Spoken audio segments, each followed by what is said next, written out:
I would like to hand over this technical session to our secretary, Engineer Abu Bakar Ismail.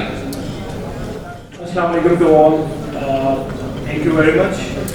So, without any delay, I will first ask Engineer Aisha Ahmed to give their presentation, and just will give a little intro about her. Engineer Aisha Ahmed is a seasoned professional and entrepreneur dedicated to driving sustainable development and renewable energy adoption in Pakistan. With extensive expertise in renewable energy, climate change and sustainable development and net zero, she has dedicated her career advancing the renewable energy sector across Pakistan. She is a founder and principal consultant in her company RE Power. So today's topic is economic implication of rising energy costs, the case of for renewable energy adoption in Pakistan. Thank you. Handing over to Engineer Aisha.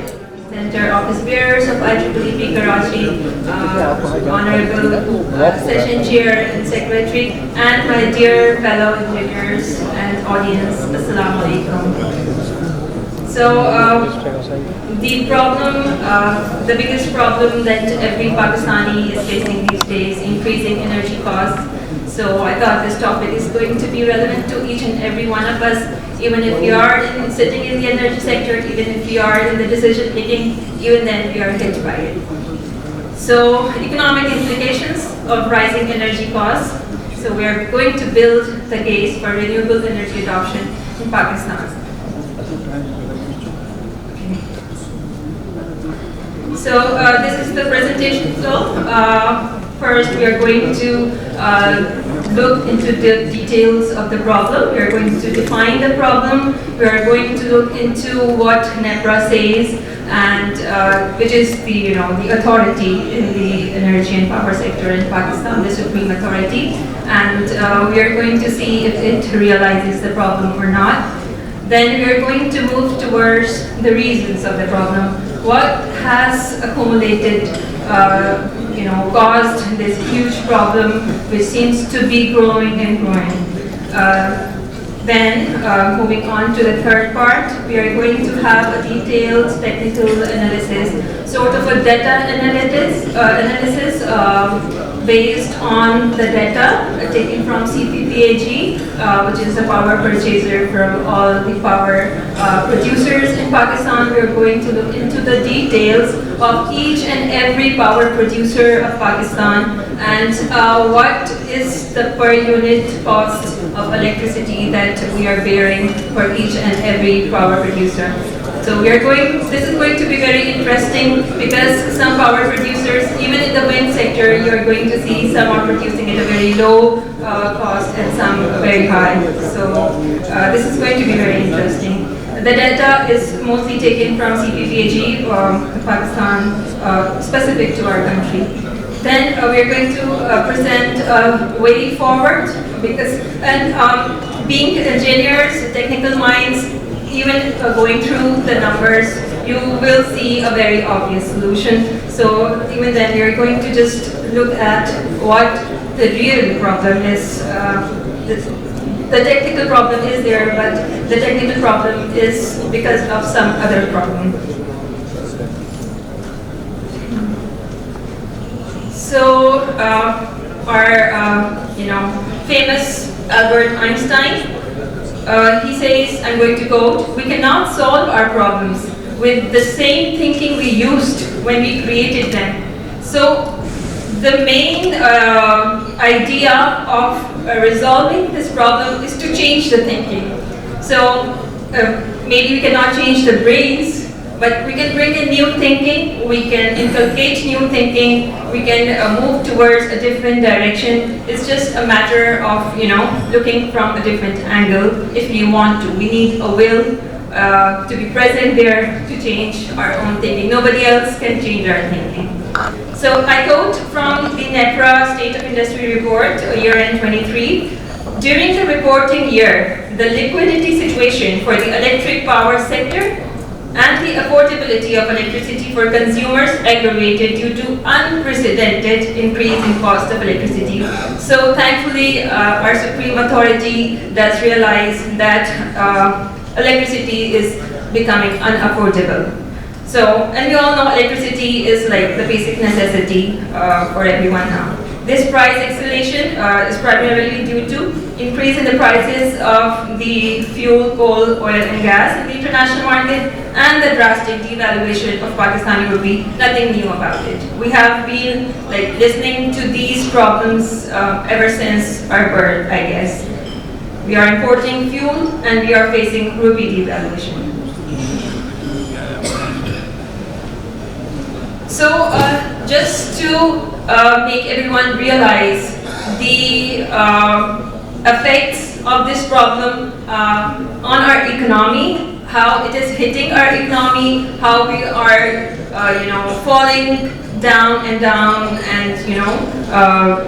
not even trying to support ourselves.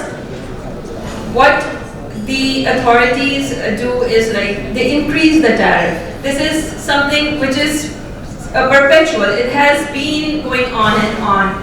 So let's just analyze what are the impacts of increasing the tariff on the economy. So I'm going to consider the textile sector of Pakistan, which is, the major exporting sector. It has a major share in exports of the country. So we are just going to have a look at the major chunk of the economy through looking at the textile sector. So according to PIDE, which is the Pakistan Institute of Development Economics, 1%, only 1% increase in electricity tariff. It leads to 0.5% decrease in textile exports. So as of year end, what happened was, about which APTMA, made a big deal about as well.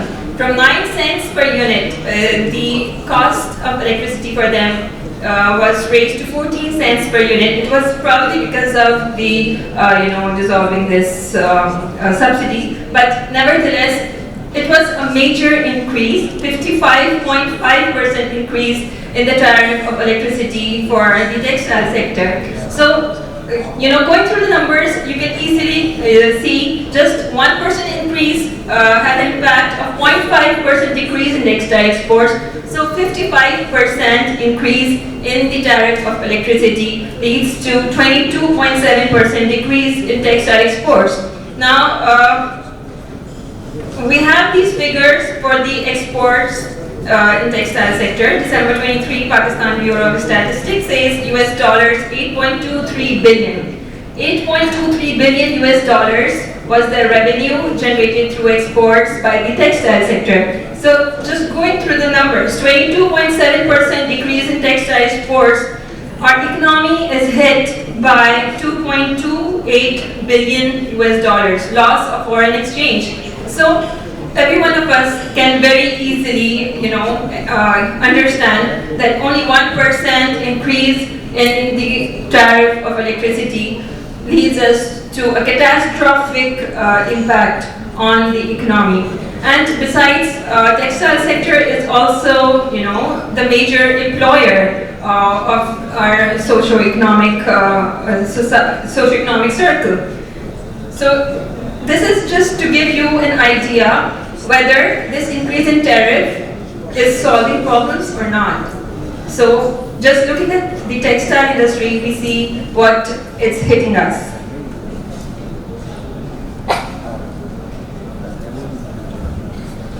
Looking at the other aspects of this 1%, only 1% increase in tariff, we see 0.4% decrease in other manufacturing products, 0.3% decrease in firm level investment, and 0.5% decrease in sales revenue.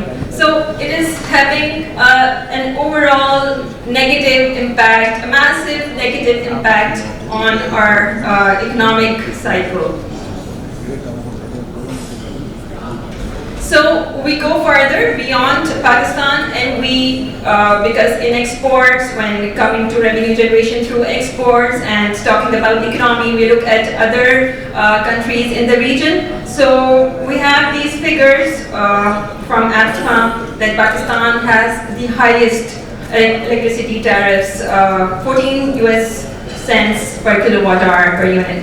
And if we compare it with our immediate neighbor, India, although India has this 10.3 cents per unit of electricity, but they have this dedicated, you can say a province or hub, Maharashtra, which has dedicated 6 cents per unit just to support their industry for the purpose of being competent in the international market.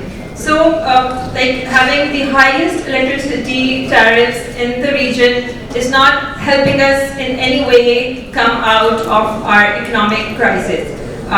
This is something, when we talk about establishing industry, when we talk about incentivizing exports, this is something of the utmost importance that we first need to fix our electricity tariffs, especially for the industrialists and the export industry. This is obviously making them, impossible to compete in the international market. So we'll come to capacity payments. I mentioned it over here, but yes, we are wasting revenues in capacity payments. So yes, this is just a no-brainer question for everyone to answer that is the increase in tariff solving problems, or is it leading to economic stability in any way? Is it a sustainable solution? Is it improving, from any aspect, is it helping us? Did time up over here? No, just 5 minutes more. Okay. Just 5 minutes more. Okay. So let's just have a look at the causes of what led to this. This is the simple fishbone diagram that we call the cause and effect diagram. We have the effect, unaffordable electricity. We are all facing it, and these are the major causes that are leading us to this unaffordable electricity and economic crisis. It's dependency on imported fuel, the number one, rupee devaluation, local projects being dollar denominated, capacity charges, underutilization of power plants and operation inefficiencies, and continued operation of old and poor efficiency power plants that we are not ready to give up in any way. So we have this oil pricing, historic oil prices. We spent like $17 billion US in the year end 23 to import these petroleum products, and this has been a problem since ages, and seems like we never felt like coming out of this crisis. Seems like there wasn't any will to come out of this oil import, dilemma. So the fluctuation is always there. We know we are not an oil country. We have to import oil. Still, we are depending upon oil. KE has only 2 solar power projects. The rest of them are all thermal based on imported fuel. So this is a very depressing picture. The revenues that are generated through our electricity bills, they are mostly going in capacity payments and not in the energy produced by the power producers. This is something like the plants are idle, they are not producing electricity, and yet they are getting the payments for just having the capacity. So this is continuously increasing. We are hitting 70% of the revenues going to capacity payments, and only around a little above 30% going in the real production of electricity. So, and which is going to be used in the industry and by the commercial and residential users in order to be useful or fruitful. So 70% of our revenue is going nowhere, just in capacity payments. So even with the surplus that we are saying, there is still in some areas 12 hours of load shedding, leading to further socio-economic downfall.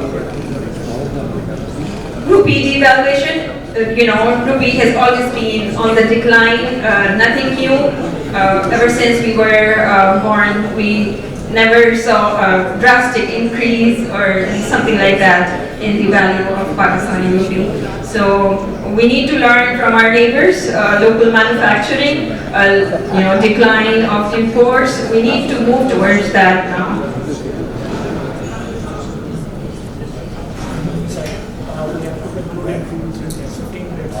Okay. I think we started late. From your time, 15 minutes. Okay, so this is the vicious circle that we are into. Increase in tariff leads to unaffordable electricity. We have, for those who can afford, they have captive solar, and for the industry, they shut down the industry, and there's a brain drain, there's theft of electricity, and a big economic crisis is developed.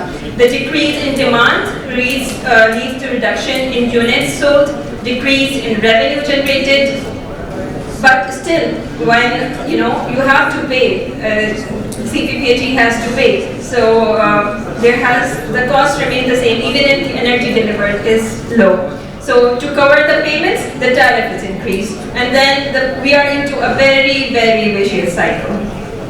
So this is just how we are, moving towards, the analysis. We can very clearly see that hydel, wind, solar, and bagasse have very low unit cost, no fuel, free solar and wind, and even bagasse is low. But when we look at the imported fuels, or RLNG, gas, RFO, HSD, coal, these are, everybody knows these are expensive fuels, so I'm not sure what is making them opt for these.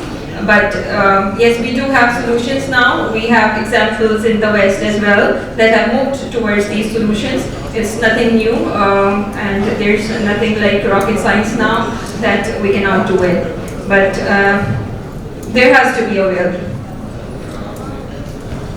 This is just the energy mix. I think everyone in the energy sector knows of it. We have a very low share of solar and wind, and we consider hydel as renewable, although usually large hydro power plants are not considered renewable. Micro hydel are considered renewables. Kindly to present the conclusion slide for the study. Fine. It's a pretty fine.